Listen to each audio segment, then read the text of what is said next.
And we are live. Hello, everyone. A couple of little technical glitches there, but we're all sorted now. The QnA Mountain Run is absolutely honoured and blessed to have some absolutely amazing women in the Australian trail running scene joining us tonight for a very special chat where I, and as a silly, naive, ignorant boy who is looking forward to knowing better, is going to ask some pretty basic questions and hear, what it's really like and what we can all do, and kMR particularly as an event can do to support women in trail running. So, my name is Lincoln Quilliam. I'm the founder and run director of the QnA Mountain Run, sitting here in beautiful Nipaluna, Hobart on Palawa country.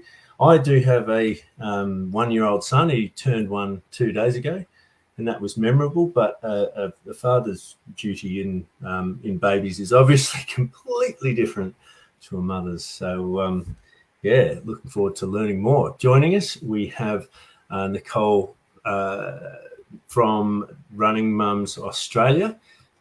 We have Kellie Emmerson, or Kellie Angel now, joining us. Kellie is a Hoka athlete and a legend of trail running, representing Australia in various things and winning all sorts of stuff, a coach and a mum. Jess Collins joining us from Tassie, great mate and an amazing athlete.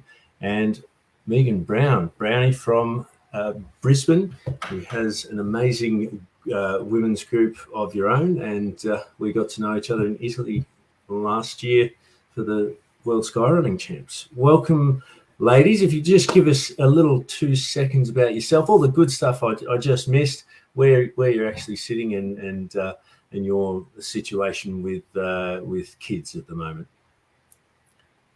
Nicole. Okay. So I'm Nicole. I live in Sydney. I'm 46 years old and I'm a mum of 3. So my oldest is 21. Then I have that's a boy. Then I had a 19-year-old daughter and almost 17-year-old daughter.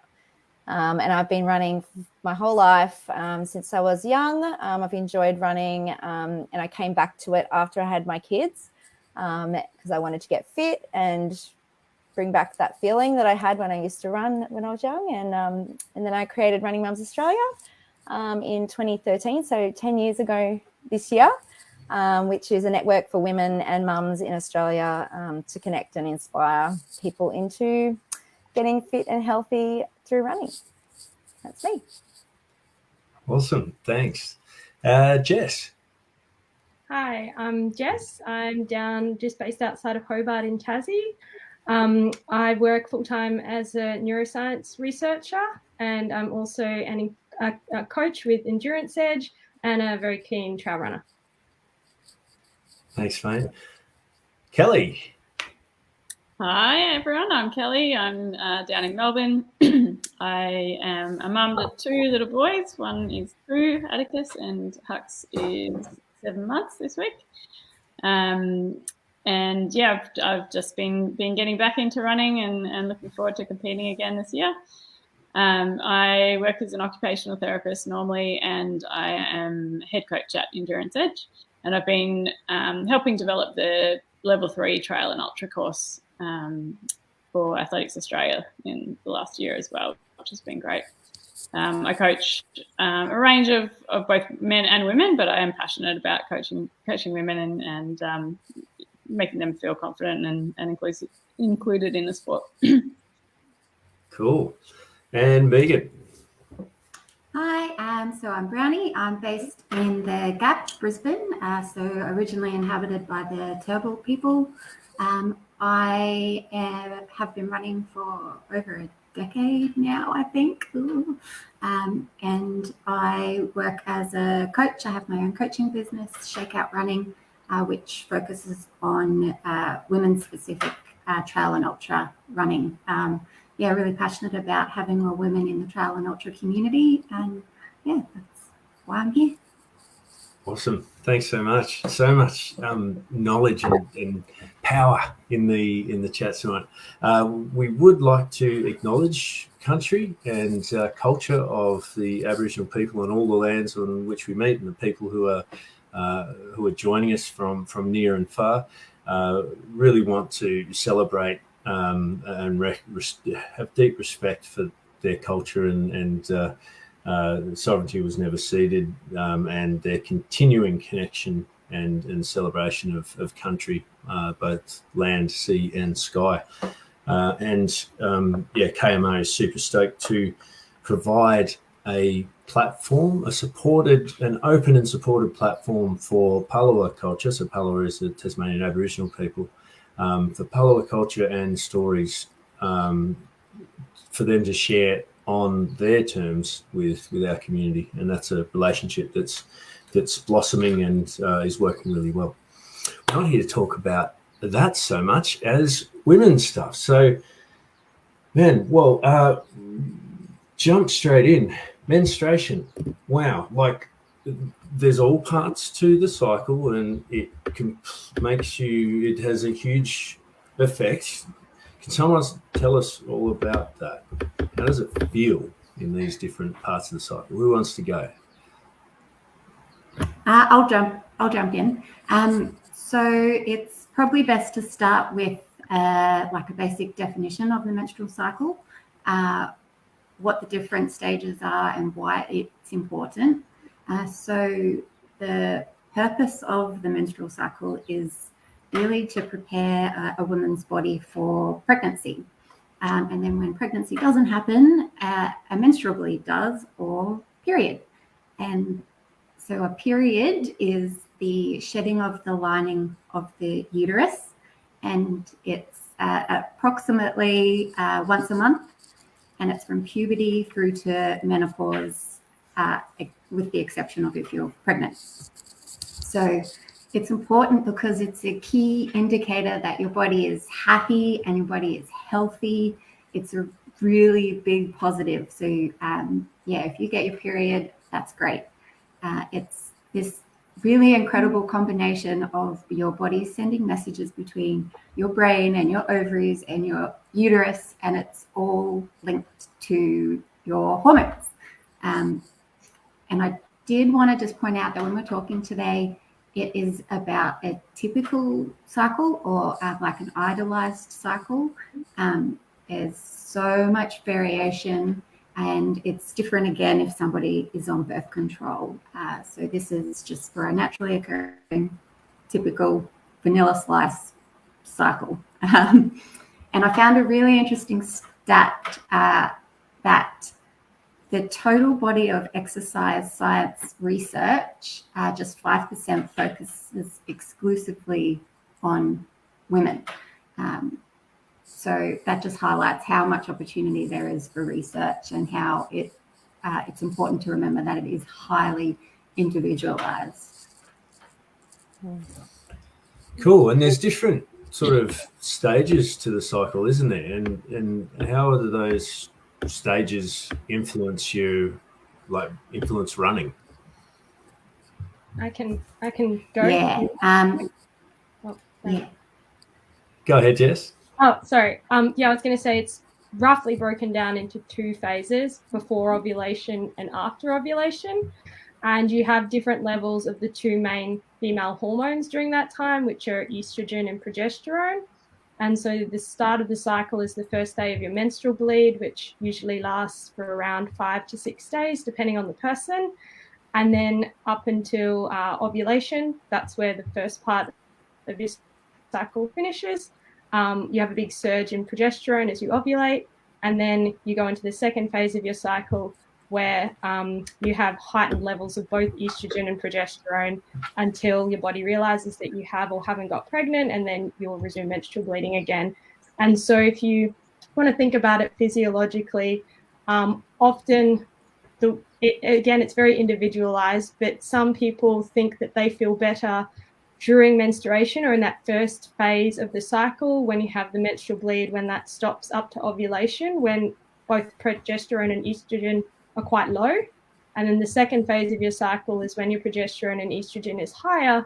And because the progesterone and estrogen are associated with some of those premenstrual syndrome type effects, women can often report feeling worse during that phase of the cycle. When it comes to performance, there does seem to be slight changes. However, it seems to affect different women differently, and there's no solid evidence to really pinpoint that your performance is much worse at any phase of your cycle. And it's very individualized to the women themselves and how they experience their cycle. So cool. So when you say the performance, sorry, go ahead, Brownie. I'm just gonna jump in just to talk about, give an example of how individualized a women's cycle is. So of the handful of women who I have programmed around their cycle, none of them have actually married up to the theory. So each one has, so the theory has said that the follicular phase, your body is at its most robust. You can withstand high levels of stress. You can do high intensity workouts. So physiologically, yeah, your body can do that. But the women who I've worked with have said, no, they've got cramping. Their symptoms are quite severe. They aren't able to psychologically perform like that. So yeah, it is really crazy that all the theory out there says one thing, but yeah, I haven't had the practical match up with it just yet. So yeah, everyone is so different. Yeah, wow. And so performance, it's, to me, because I'm not a front of pack runner, and I hear performance, and it's like, that must be running fast. But I guess also it means just feeling like you're performing well. So, describe to me, how does it actually feel trying to run when you're not performing well? Like, how does that feel? And you might feel more sluggish or hotter than usual. So one of the theories around it being worse in the second phase of your cycle is that progesterone actually makes a woman's body temperature higher. So it means before you start running, you're hotter. And so then you get even hotter when you're running. And you've also got a reduced plasma volume, which is the liquid portion of your blood. So your blood's harder to pump around. So you're feeling hotter. Your heart's having to work harder to deliver the same amount of oxygenated blood around your body. And then on top of that, some women might experience breast pain and bloating. And if you kind of feel a bit inflated and hot and sweaty, you're probably not going to feel like you're running your best. But again, that's pretty person specific, depending on their symptoms and experiences. Yeah. What do you find, Nicole, in this, in your community with, when you're not performing well, how does it work? How does your community sort of come together around that, and what do you find are the things that work in supporting each other to try to still run when you're not feeling that good? Well, I think you've just got to break it down to why you're running, first and foremost. So I think for my community, obviously we have a huge range of, everyday athletes that are starting right up to elite level athletes that are part of RMA. So I guess it depends if we're talking about an event-specific type situation. If they're having a bad day, it's not always because it's around their period, right? It can be anything. It can be life stress. It can be kids. It can be no sleep. It can be so many different factors. So I guess performance as a whole covers a huge range of things. So I think it's important for women to know that it's not always just about performance. It's not always why we compete in events. But there's, so many different aspects why we compete. So whether it's to do with community, supporting different events such as your own, a new event, getting out on country, finding somewhere beautiful and new to run. It could be that there's a goal they've worked towards that they wanted to just tick off.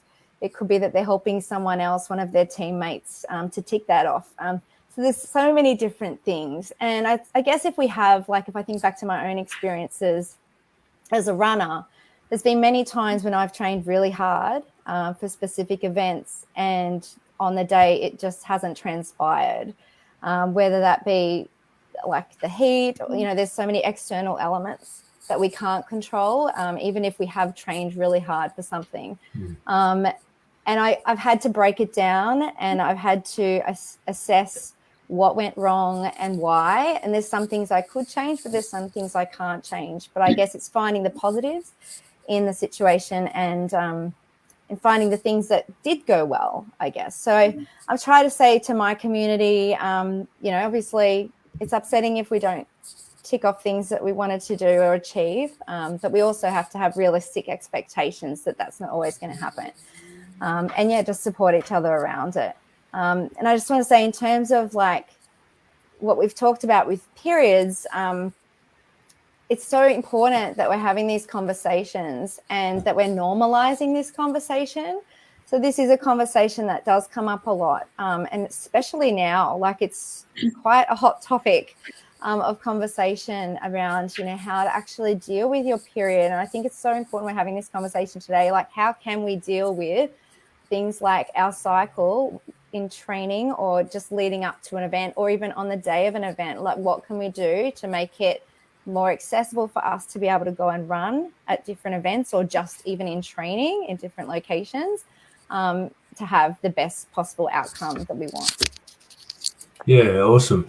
And I was over in Scotland last year as part of a Churchill Fellowship, and met up with the Scottish Hill Runner group, Girls on Hills, which is focused on providing guided tours and training and the like for women. And amazing women running it, and amazing aspects there, and talking with them, and then starting to listen a bit more specifically about this and that. It was really clear that having these conversations and was important, and hence that was the driver for bringing this together.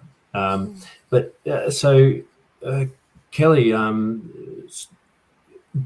so we're having this open conversation now, and my experience is that I don't really have these conversations with anyone naturally already. But do women in the community at events or otherwise openly discuss it amongst yourselves and seek peer support already? Does that happen much? So I think that is definitely changing, like Nicole said. I think in the last few years, there's some great initiatives that have come to light to educate coaches and the general public. So a number of us here have done the supporting the female athlete course with La Trobe University, which was fantastic. And also there's the Female Health Performance Initiative by the AIS, who keep putting out new information and research and things. So it's great that the education is starting, and then that's flowing on to more open conversations. And I think it's important to note that there were lots of men that attended, male coaches that attended that La Trobe course, and so they do feel a little bit out of the depth sometimes in opening those conversations, but it's just normalizing it and having open conversations from the start. As coaches, when we get new athletes, lots of us now are making that part of the conversation right from the get-go, and trying to have that open communication both ways.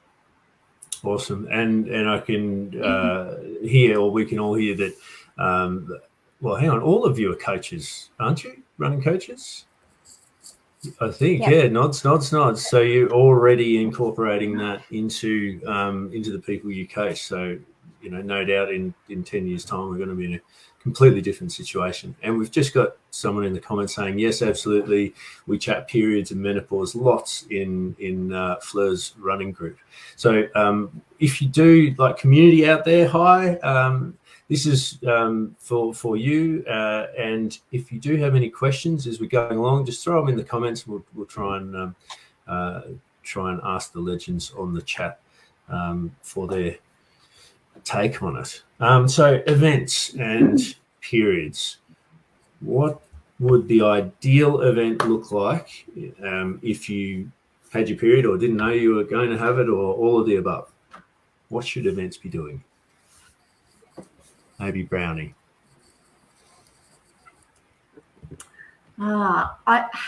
Having the facilities at checkpoints for women to be able to change like a tampon or their pad or whatever products they're using, have sanitary items available at the checkpoints. They're the two big ones that come to mind. There was a recent chat in Ladies of the Trails Brisbane, which was really interesting to read through, and it was about the different strategies that women use if they get their period on race day. The majority were saying that they would wear period-specific underwear like Modi Body. It could cause chafing. It was quite thick and a bit uncomfortable, but pairing it with a tampon. But it was really eye-opening because a lot of women then said they would carry dog poo bags to put the tampon in if there weren't any facilities available. And it was just a bit frustrating to think, that's a step that you have to do and then carry your tampon around with you throughout the race. So, having the facilities available at the checkpoints for women to safely and in private manage that.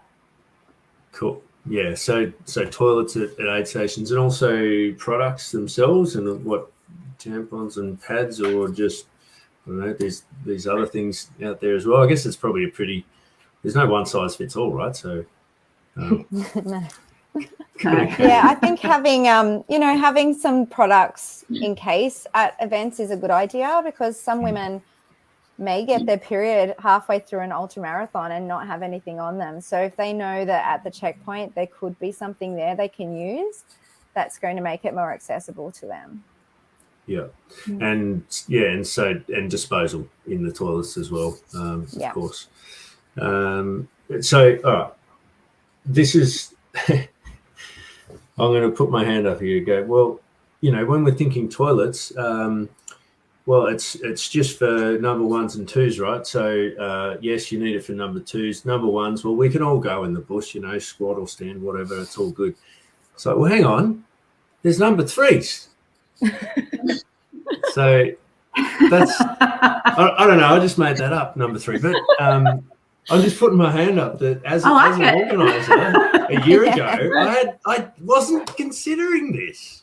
Like, it's crazy. And so, hang on, I think I'm a pretty progressive bloke, whatever. But how many blokes out there, and maybe blokes on the chat right now, stick your hand up if you didn't really consider that toilets at events are for number threes as well, and that the importance of number threes. Like number twos, well, there's always bark and leaves and moss is pretty good, but number three is a bit different. So course marking tape.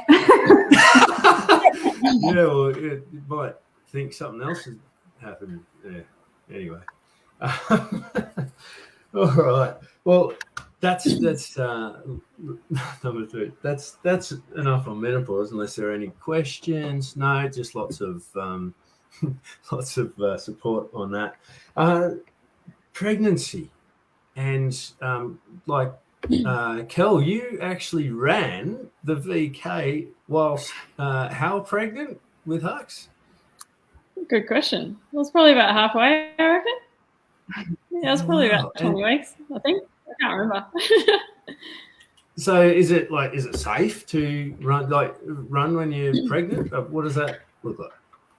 Yeah, so look, I think in the past, there was a lot of belief that women were meant to just put their feet up and rest for the whole 9 months. And, and there's a lot of research now to show that that's not true, and that's actually detrimental because, women need to get as much exercise as the normal person, even if they're pregnant. And you know, if for someone who's fit and healthy and like me, who's an elite athlete who's been doing this for a long time, it was perfectly normal to keep training and racing within reason. I raced a number of other events early in the pregnancy, including a 50K race. And it was just checking that, you know, that was all okay with my obstetrician. But even in saying that, most obstetricians don't treat elite ultramarathon runners. So, you know, they're all a bit unsure as well, because it's, you know, there's not many people who have done it. But it's, you know, if you're fit and healthy and you've exercised before, it is perfectly okay. Yeah, cool. And Nicole, I guess even just by the name, you'd probably get a lot of new members to Running Mums Australia when they're pregnant, I guess. And is there a lot of questions around that, running when you're pregnant, and you know, what do's and don'ts and all this sort of stuff? Or?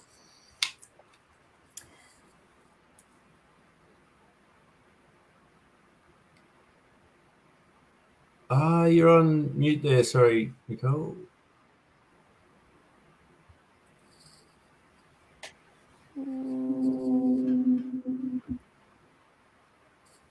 Try again. Can you hear me? Yep. Sorry. Yeah, lots of people join RMA when they're just pregnant, actually. A lot of people, like when they first join up, we have a few questions, and some people say, I'm expecting my first baby and I'm just excited to join this community. So yeah, lots of people join and ask lots of questions around other people's experiences. So what was the question again? Sorry, I got confused when I was right.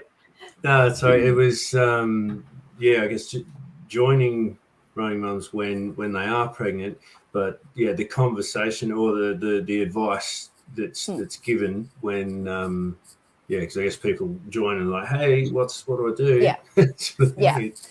Yeah. So, look, it is tricky to give specific advice. As Kel said, it's on an individual basis, but, you know, the Australian guidelines have proven that it is safe to run when pregnant. So as long as the woman has had an active lifestyle or some type of activity, it's safe for them to continue that. Obviously, they want to check off with their doctor first what is safe for them based on their history. But yeah, it's shown that running while pregnant is safe for baby and mum, and can actually minimize some of the risks associated with complications. So, you know, as long as the woman's comfortable and happy and they're monitoring, you know, how they're feeling, it's safe to run. And I guess a lot of people ask in RMA about what other people's experiences running have been like. Lots of women will say they didn't want to run when they were pregnant, but they chose a different activity. A lot of women will say they continued running, you know, long distances, what have you. So it is individual, depending on the person, but it's good for people to know that it's okay, that they're not alone, and they're in a safe community where they can ask questions. Obviously, everyone's different, and first and foremost, they need to check it off with their doctor. Yeah. And I guess just further to that, you know, it wouldn't be necessarily recommended that someone start up running when they fall pregnant. No. That they, you know, it's looking at what the person has done before. And also just acknowledging the risks of trail running, because that's sort of what we're talking about today as well. So, you know, there are maybe slightly increased risk of falls, and as you get bigger, your center of gravity and things change as well. So you need to be a bit more aware and a bit more cautious in that sense. Yeah, cool. And has, I guess, Kel, particularly for you, being recently, having 2 kids recently, has your choice of events been influenced by the policies that they do or don't have regarding pregnancy and birth? It probably hasn't, because I wasn't really sure what the plan was pregnancy-wise. I guess if I had planned it well ahead, then potentially, because you know, some of these bigger races around the world that are really hard to get into up until recently haven't had a pregnancy deferral, and so, you know, you could waste a lot of energy and money and whatever else trying to get a ticket and then not be able to run and not be able to do it. So I think it's great that is starting to change. There's some great organisations like She Races. I don't know if anyone's seen Sophie from the famous UTMB breastfeeding picture. She's doing a amazing job at advocating for pregnant women and all these deferrals with things like Boston and UTMB. So yeah, it's good to see that that's finally changing a little bit. And for me, I've had a Western States entry for the last 3 years, and I've been able to defer that. So I'm hoping to run that next year. And if that was another race, it probably wouldn't have happened. So cool. Yeah, it's important. Yeah, and we're stoked to have a birth/pregnancy policy for kMR this year, not only for women but their partners as well, because that support person around the birth itself, as I've just realised, is super important. So we want everyone to be able to register with confidence that that you'll be supported. If the birth is imminent or if you're planning to get pregnant. And but hey, as Kel shows you, you can still run when you're pregnant if you're already running, but if you're getting pretty close, then of course there's that deferral. So how many years should you defer? Is 2 enough or So no, I think 3 should be the ideal minimum, because there's a lot of events out there that have a 1-year deferral, but realistically that doesn't work. For an elite person, maybe they might be lucky to get back to running a 100K race, within a year, but for the average Joe, that's probably not going to happen. And on top of that, lots of these races have qualifiers, so you actually need to be able to perform and to achieve a qualifier before you can actually even get to the event itself anyway. So a year is just not realistic. Yeah, cool. So we got 2. I've just written down an action. We'll make that 3. How about that? Sounds good.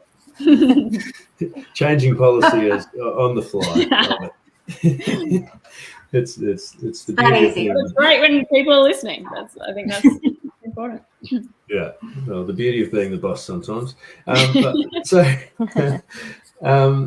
Qualifying runs. I think we kind of covered that, haven't we? It takes a lot to recover and pelvic floor stuff and all that, and some women may take longer to recover. Nicole, have you seen much? Is there a decent amount of women that recovery back to running can take quite a while, like well over a year, or what's the usual sort of time frames? Yeah, as I said before, it's totally individual. I mean, it all depends on their birth. It all depends on their situation at home, their family, their help. There's so many different factors to getting them back running. Some women just don't have the motivation, and specifically the time. So, I mean, you know what it's like to have a little one. Your whole life revolves around them when they're little. So you can imagine for a mom, you're it like most of the time, especially if you're breastfeeding, sleepless nights. The last thing you might feel like doing is going out and training. So some people bounce right back and they're running within a few months, like slowly bouncing back, speaking of babies. And some people can take years to get back to some type of running. Some people never return to running either. And, things like your pelvic floor as well often determine how you return to running. Some people find it just so much harder than other people. Yeah. I hear that conversation all the time. That comes up like, what's safe? When should I start? Should I run and push the baby? Like all those different things. What age can I do that? There's just so many different situations for women to be able to return. And yeah, it's totally individual. Yep. Awesome. And hello there to star of the show, little Hux there. Massive shout out to Kel, who's solo parenting tonight, and Not I don't solo. know if you hear the other one in the background. Hopefully not. Yeah. Hi, Oh, no, Andy. that's awesome. But this is the reality of mum life, and I guess like Nicole was saying, there's so many factors to returning to running, and one of them is just juggling kids and juggling time to train and managing life in general. It's hard work, really. Yeah, Is. and time to join things like this. But super stoked that you can. Yeah, time. I mean, blokes have time management stuff as well, but I now realise, no, it's so different for new mothers, particularly. And just a little reflection. I had a very serious career athlete last year for kMR was asked for a little bit of a dispensation on our quite strict qualifiers, which for the ultra, which was within the last year and had to be a 50k trail run or a 4-hour marathon plus a 19k technical trail run. And she was explaining to me about life with 3 kids and a full-time job and it just, the reality is getting 6, 7, 8 hours to yourself to go and do this is to get a qualifier is just not realistic. And I'm like, yeah, but you physically can easily go and do it, right? And she's like, yeah, no worries. Well, just go and do it. No. So that's hand up number 2, I guess, that, the reality of balancing family life and all that. Far out. It's amazing. So we've tweaked our qualifiers for this year and need to continue to tweak it. And Kel, I think you had some other great suggestions on what might need to be tweaked in qualifiers to make it a bit more fair for. Yeah, so I think in chatting to as a top end athlete, I don't think the qualifiers matter so much. It's more about just getting them done. But I coach a lot of women who are on the other end of the scale who are trying to beat cutoff times. And for these people, they've pointed out to me that it makes no sense that men and women have the same qualifying time because physiologically they're different. So women should have the opportunity to have a slower qualifying time. Yeah. Awesome. Well, I don't know if I'll be able to do that straight away, but definitely for next year. Sorry, Jess, go ahead. And I just wanted to throw a question to the mums as someone who's not a mum. I just think it would be interesting for women to perhaps hear a comment of how juggling your training around breastfeeding and stuff goes and how that impacts, the possibility of doing a qualifier or even getting your training runs in. Yeah, look, it's really hard and it's relying on other people. So just this weekend gone, I was running the Buffalo Stampede camp and we went out for a 40k run on Saturday. And that's with over 2,000 meters elevation gain. So we were out for 6 hours. And with the driving time there and the driving time back, I knew that it was going to be pretty touch and go, but I was lucky enough to have a friend who came up with me for the weekend because Tegan couldn't be there. And I was on the phone to her, making sure things were okay. And then she came and met me at our finish point rather than waiting for me to drive home so that I could come and feed Hux in the car. It involves so much more planning and other people to help. And it can be so inconsistent. I think that's the thing too. Like for mums, you just have to be prepared for anything. Like you have to be flexible. You have to be able to pivot because anything can change. Like I have a girl who comes to my Tuesday morning run group who's still breastfeeding. And some days she's there and then other days she's not. And she's like, yep, I've just fed. I'll be there in 5. So she's so excited that she can go. But some days the baby hasn't woken yet. She hasn't been able to feed. And then there's other girls who put up in RMA that they ran a trail race on the weekend and they fed halfway through at the checkpoint. Like, so it can happen. You just need to be able to plan ahead, as Kel said, to be able to make it happen. And what can blokes do? Agrees. And what can blokes or partners do to support that? I guess just be available, where possible. And I guess not only the blokes, but, if you see your friends in need, it's reaching out and offering a hand as well. I was so grateful. Obviously, Tegan's away at the moment, so I didn't have him to rely on, so I had to reach out to someone else. And it's, just having that offer from other friends is so helpful. And often women don't want to ask, so it's reaching out and offering. Yeah, definitely. Yeah, offering is different to saying, you can call on me whenever, no worries. It's like actually saying, hey, do you need a hand this weekend or something? Yeah. And even for your actual partner, maybe I could do better in that regard too. So let's on to, unless there are any questions in the chat, no, on birth note. How about in events, start lines, and particularly up the pointy end and the jostling and all that sort of thing.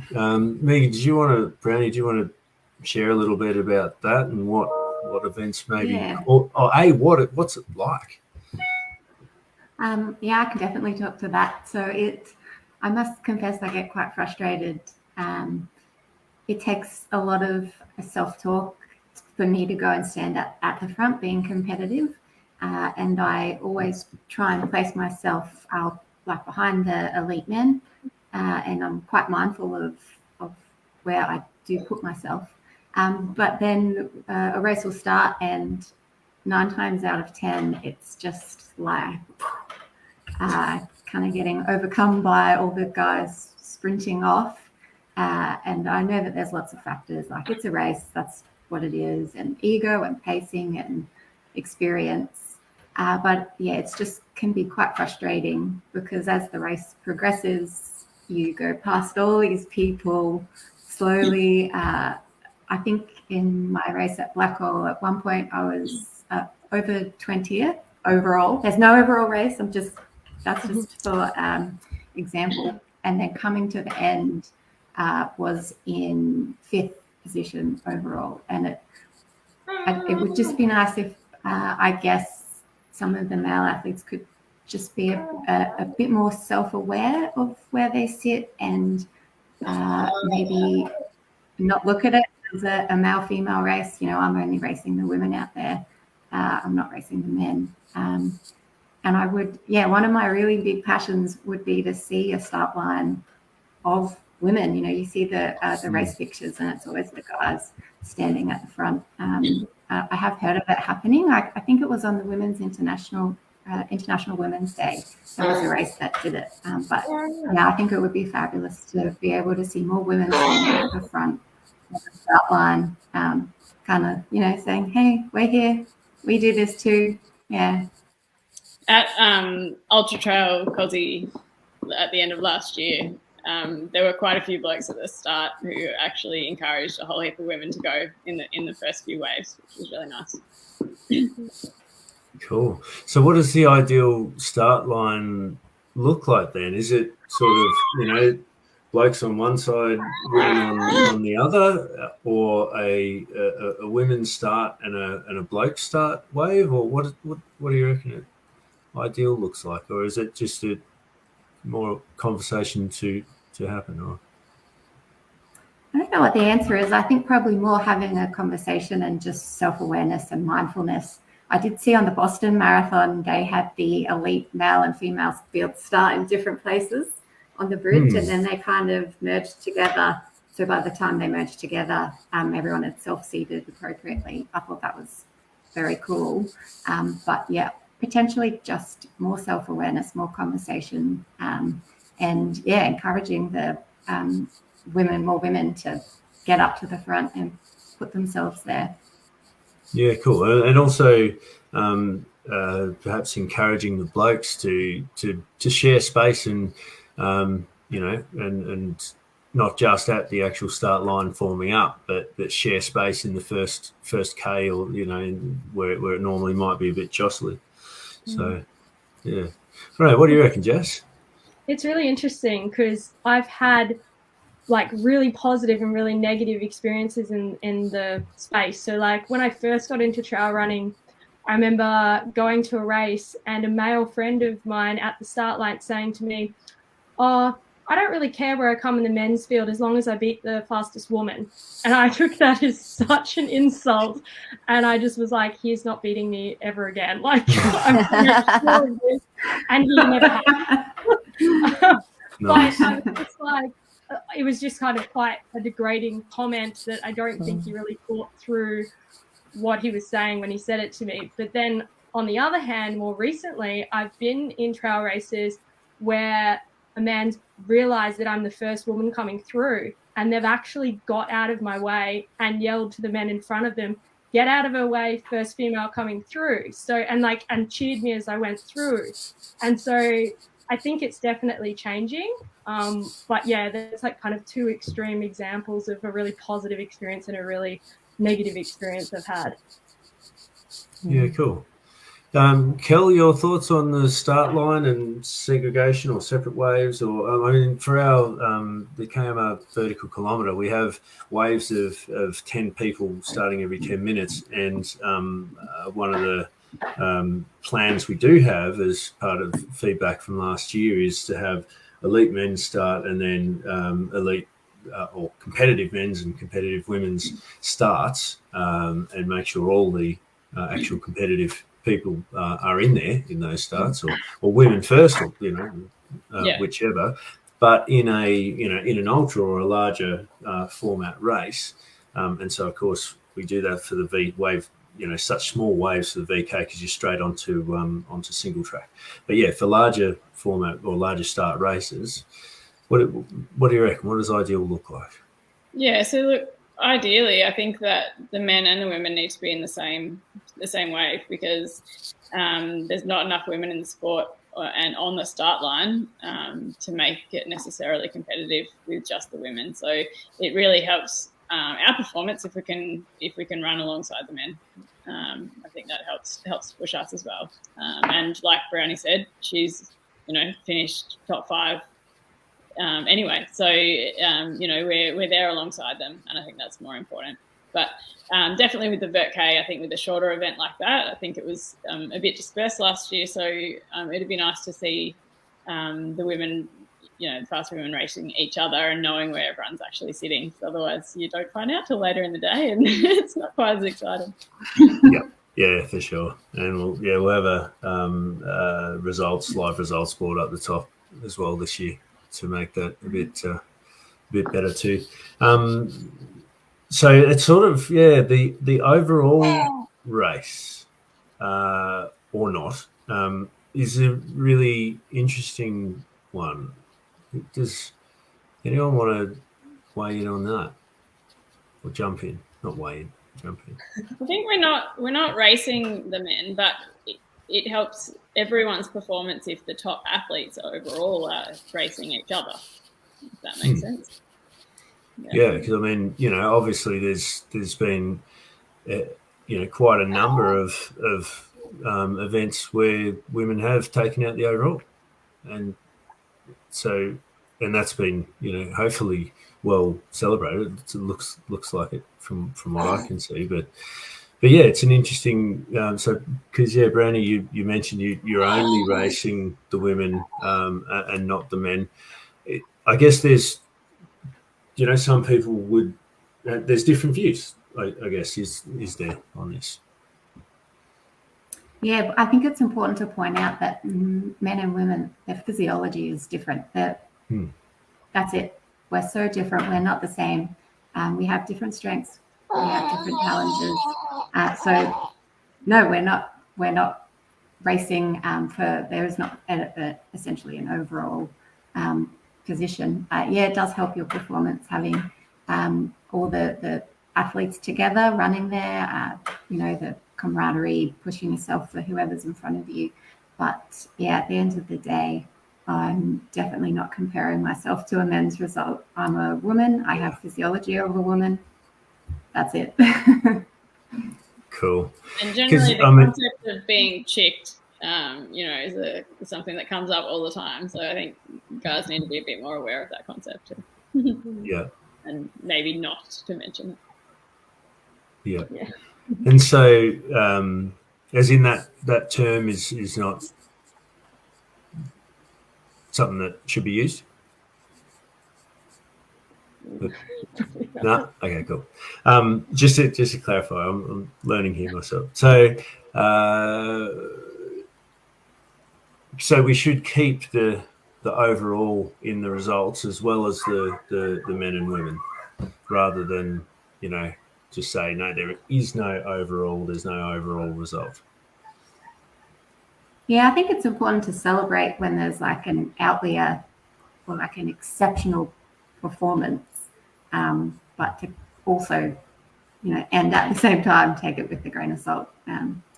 Kind of holding the two things at once. Yeah. Yeah. And certainly, I think it's important in working with our timing provider to present men's and women's results side by side, whichever way they're going to be, side by side. And overall can just be sort of in there somewhere. It's not, we're not saying here's the overall sort of thing. It's really frustrating when you go to a results page and it's just always the men first. Yeah. Yeah. Or I've even heard of some that only have the overall, and then it's like, well, how do we find out what the women's results are? That doesn't work. So you have to sit there and count. No. Cool. So inclusiveness in the sport as a whole, I think what we can see, and you guys are leading it, is providing clubs and groups and training, coaching, which is really celebrating women's participation. So shout outs for the groups that you are, and names of coachings and that. When we can put all these in the comments as well, or actually feel free to just throw them in there straight away. But Brownie, what's your group up in Brisbane? Yeah, so I do Shakeout Running. The best way, if you wanted to check it out, would be through just my Instagram page and slide on into my DMs. So I'm Megatron_Brown, maybe. And then I also do Queensland Trail Queens, and that's just a place to promote and celebrate and give exposure to women in the Queensland trail running scene. So give it a follow. I'm a big believer in, if you see someone in your local community doing something, then you feel like you can do it too. So yeah, hopefully you see someone and feel inspired and motivated, and that you can get out there and also do it. Cool. And Running Mums Australia probably doesn't need much more introduction, but Nicole, feel free to share a little more around how to get involved. Yeah, so predominantly you can find us on Facebook. So our Facebook network, you can just put it in and it'll come up for you. Click join. We do have some small Facebook groups for most of our states as well, so that we can, I guess sometimes things get lost in huge Facebook group feeds, so we can have a little bit more intention, I guess, around women in our own states or cities. And then that filters down even to your local communities. So that's kind of how we work, is that we network with each other and we form our own little running communities within our community. So, and yeah, it doesn't matter how old you are, even if you're not a mum and you're a woman. A lot of people come along and join because they just want to network with other women that run. I have a girl who comes to my Tuesday morning run session who isn't a mum, who runs with all the mums because she just wanted some women to run with in our community. So just find us on Facebook and on our Instagram, which is just Running Mums Australia. Everywhere, all over Australia. Yeah. Cool. Kel, you run a coaching business up there in Vic? I do. Sorry, this one's being very noisy. So we run Endurance Edge, and Jess is also one of my coaches. We don't have any running groups going at the moment. Hopefully when I can manage with these two, and we'll see how we go. But yeah, you can contact us for coaching if anyone's interested. Sorry. Oh, that's awesome. And Jess, yeah, you're a coach working with Kel, but yeah, we've got a couple of, or at least one sort of run group down here in Hobart that's I don't know, to me feels quite inclusive. But what's your experience been with Hobart Trail Runners or others down here? Yeah, I think it's super inclusive, and just seeing the group grow like over the last couple of years has just been insane. And yeah, I just, every time I find someone who's a new trail runner, I'm like, hey, have you come along to this group yet? Come on. And then usually prompts me to get my butt from work and come for an extra run, because I need to bring them to give them that extra little push to get them to come. But yeah, everyone that comes just loves it, and that's why the group's just going so strong. And then, yeah, I guess we have lots of little like spin-off groups that have bred from Hobart Trail Runners, the people that like to run on a Saturday, and the people that like to go for long runs on the Sunday, and the people that like the hills, and the people that like the Meagan. And yeah, so I think we've got a really strong community down here, and it's just been great. From when I first started running, I used to run all my runs solo. I didn't know any other female trail runners really. I got just taken up by a mate one day on the mountain and got hooked, and just watching the expansion of female runners down here has just been amazing. And now I know there's 3 Jesses in Hobart that all trail run, which is just, that's insane. Everyone confuses us. It's great. Can I just add to that? I think it's really important to have groups for women, particularly here in Melbourne and down in Tassie. You know, trying to train through a dark, rainy winter, you know, women don't feel safe. They don't like doing it. And it's just amazing what a group can do, and having those opportunities to go out with other women. Yeah, absolutely. And yeah, safety. How are there many issues out there? It's, you know, are there? Yeah. Are there? Does there have to be many? That's the problem. Yeah, any. Yeah. No. I mean, I think for trail running, I asked this question the other day, and I got quite a good response about it. Like, what makes people hesitant about getting out and starting trail running?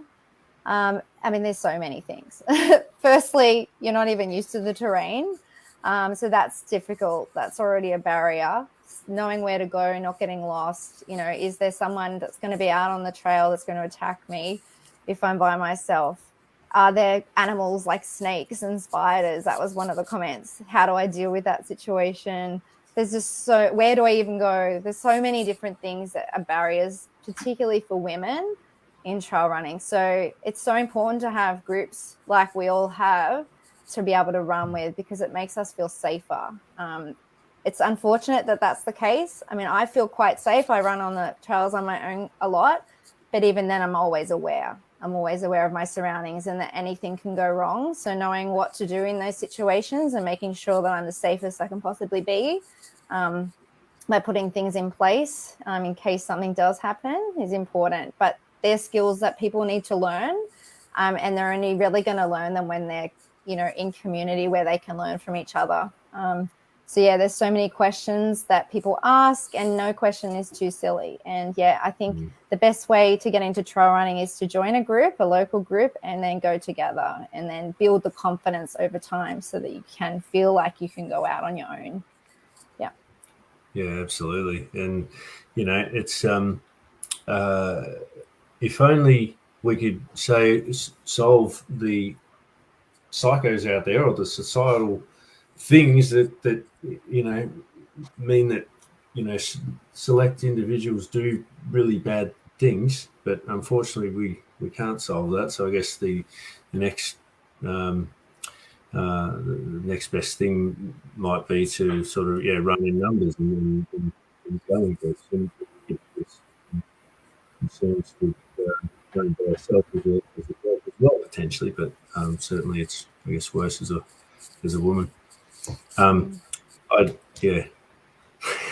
There's so much I really don't know here. If you can't see me going red, I don't know what I'm talking about. But one thing I do know, one thing I can say is kMR last year we had 39% females overall for our registrations last year. This year we are currently have 43% women, which is pretty cool. That's awesome. Yeah. And particularly where the International Trail Running Association in their survey later last year or mid last year, I think, was some crazy percentage, like, I don't know, 25 or under 30% of respondents were women. It's like, what? That's not a correct number, surely. But no, it's important to us that whatever we can do to support providing a welcome and supported place for all people to come and get out on the trails, we're keen to do it. So we do have a couple of minutes for questions. If anyone has them, throw them in the comments. Is there anything we didn't cover that anyone wants to jump in? Childcare at events, that'd be lovely to provide. Something we'll look at for subsequent years, but it's a tricky one.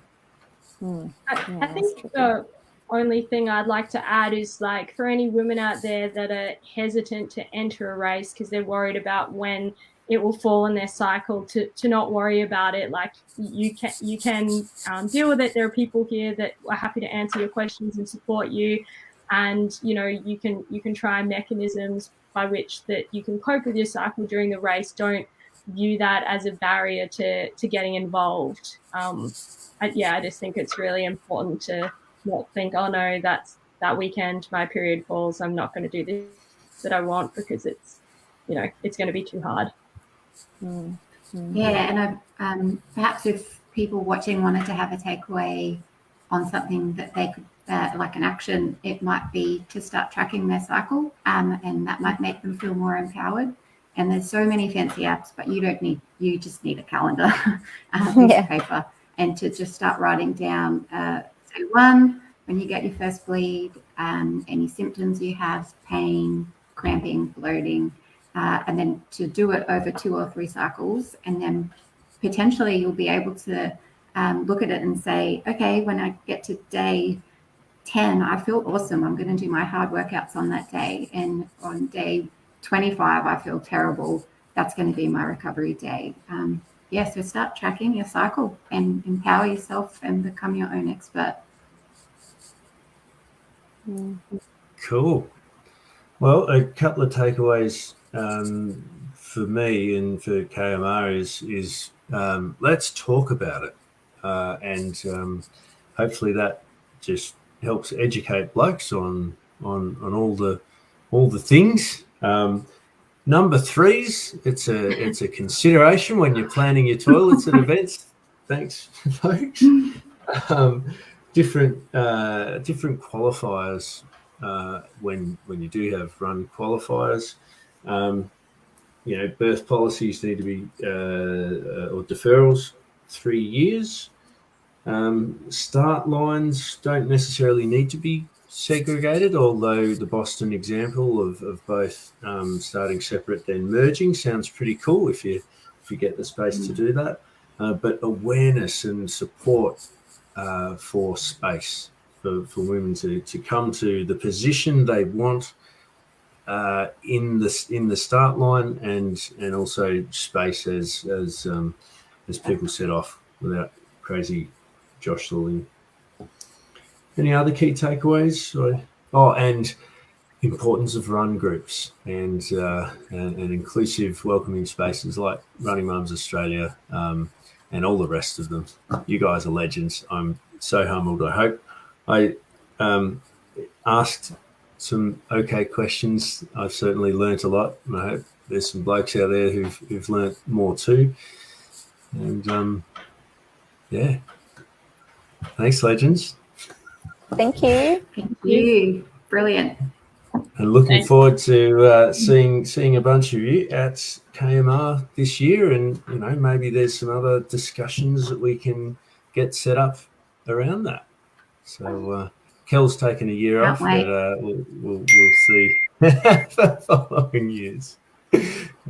And yeah, love. It's going to be awesome to have you down, Brownie, and Nicole maybe as well. We'll see. And Jess isn't getting away, so. Bring on some cool weather. Yeah, it was a bit warmer. Saturday. Be careful what you wish for, Brownie. Yeah, no snow. Oh no, the snow's all over. It's just not going to come with a giant blizzard and dangerous winds and those. So be ready for.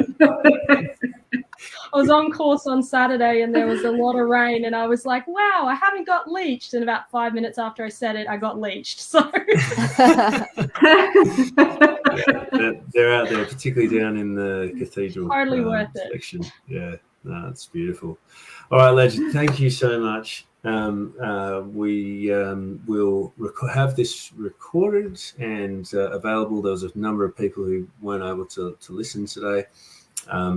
And if any one of you or anyone online in the community have any thoughts, suggestions, questions, don't hesitate to continue the conversation in the comments on this video, or reach out direct to Running Mums Australia and the rest of these legends and get amongst it. Hux has pressed the button. He's done. He's gone. and that's it. That's us. Signing off. Thank you. Thanks, legends. Thank you. Thanks. Bye.